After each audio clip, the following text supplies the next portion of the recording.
اکثر حاملہ خواتین ماہ رمضان میں روزہ رکھنے سے بچنے کے لیے ڈاکٹروں سے سفارش کرواتی ہیں کہ وہ روزہ نہ رکھیں، لیکن گجرات میں ایک ایسا واقعہ پیش آیا ہے جس نے سب کا دل موہ لیا ہے۔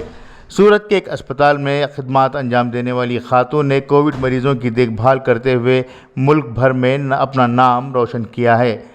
نانسی عائشہ نامی نرس جو 4 مہینوں کی حاملہ ہے، وہ پچھلے 2 مہینوں سے کووڈ کے مریضوں کی دیکھ بھال کر رہی ہیں۔ اٹل کووڈ سینٹر میں خدمات انجام دینے والی نانسی عائشہ کی خاص بات یہ ہے کہ وہ رمضان کے پورے روزے رکھ رہی ہیں۔ انہوں نے انڈیا ٹوڈے سے بات کرتے ہوئے کہا کہ یہ میرے لیے خوش قسمتی کی بات ہے کہ مجھے رمضان کے مہینے میں روزے رکھ کر مریضوں کی دیکھ بھال کرنے کا بھی موقع ملا ہے۔ میں روزے رکھ کر خدا کو راضی کر رہی ہوں، ساتھ میں کووڈ کے مریضوں کی خدمت کرتے ہوئے مخلوق کو بچانے کا کام کر رہی ہوں۔ بیورو رپورٹ، انقلاب نیوز، سورت۔